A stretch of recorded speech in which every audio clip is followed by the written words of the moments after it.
नमस्कार, आप देख रहे हैं द इंडिया लाइव। मैं हूं कनक मिश्रा। बांदा से एक बेहद संवेदनशील मामला सामने आया है, जहां एक दलित पीड़िता न्याय के लिए दर दर भटक रही है। हाईकोर्ट ने एसपी बांदा को सख्त निर्देश देते हुए कहा है कि इस मामले में कानून संबंध निष्पक्ष जांच की जाए। आइए आपको इस मामले की पूरी रिपोर्ट विस्तार से दिखाते हैं। ये मामला बांदा के अतरा थाना क्षेत्र का है, जहाँ दिसंबर 2024 में दुष्कर्म, धमकी और SC/ST एक्ट के तहत गंभीर धाराओं में मुकदमा दर्ज किया गया। FIR दर्ज मामले में 3 प्रमुख आरोपियों के नाम सामने आए हैं। इनमें पहला नाम है राजा भैया यादव, विद्याधाम समिति अतरा में संचालक है। दूसरी आरोपी है मुबीना खान, जो चिंगारी संगठन की संयोजिका बताई जा रही है। तीसरे आरोपी के रूप में शिव कुमार का नाम शामिल है। इन तीनों पर गंभीर धाराओं में केस दर्ज किया गया है, जिसमें दुष्कर्म, धमकी, षड्यंत्र और SC/ST एक्ट की धाराएं भी शामिल है। हाईकोर्ट में दाखिल याचिका में कोर्ट ने साफ कहा है कि भारतीय नागरिक सुरक्षा संहिता 1973 और 2023 के तहत निष्पक्ष जांच की जानी चाहिए। हाईकोर्ट के निर्देश के बाद पीड़िता ने खुद जाकर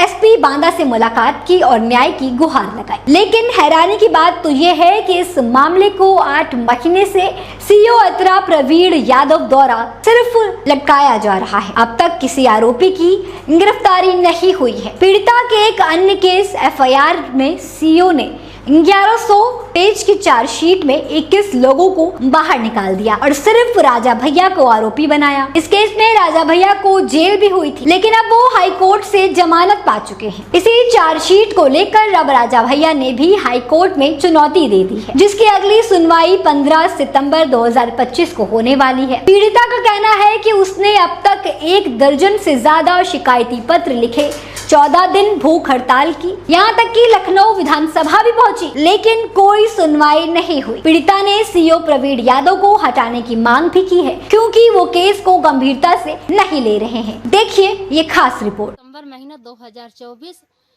में विद्याधाम समिति डायरेक्टर राजा भैया यादव के नाम पर हमने अतर्रा थाने में एक प्रार्थना पत्र दिया था, जिसकी अपराध संख्या 314 है। आज तक 10 महीना बीत गए। अतर्रा CO कोई विवेचना नहीं किया, न चार्जशीट उसकी जमा किया। हाई कोर्ट के आदेश के अनुसार हम SP साहब के पास गए थे 11 तारीख में। SP साहब ने आश्वासन देती हुई ये कहा है कि आपकी चार्जशीट जमा होगी, आपकी विवेचना चालू होगी और बांदा से लेके हाई कोर्ट तक मेरा आना जाना रहता है। ये अपराधी आज भी खुला घूम रहा है, नए नए लोगों से मेरी पहचान करवाता, इंगुली करके बताता है ये मुझे कभी भी मरवा सकता है, इससे मेरी जान की खतरा है। तो आपने देखा किस तरह से एक दलित पीड़िता न्याय के लिए लगातार संघर्ष कर रही है।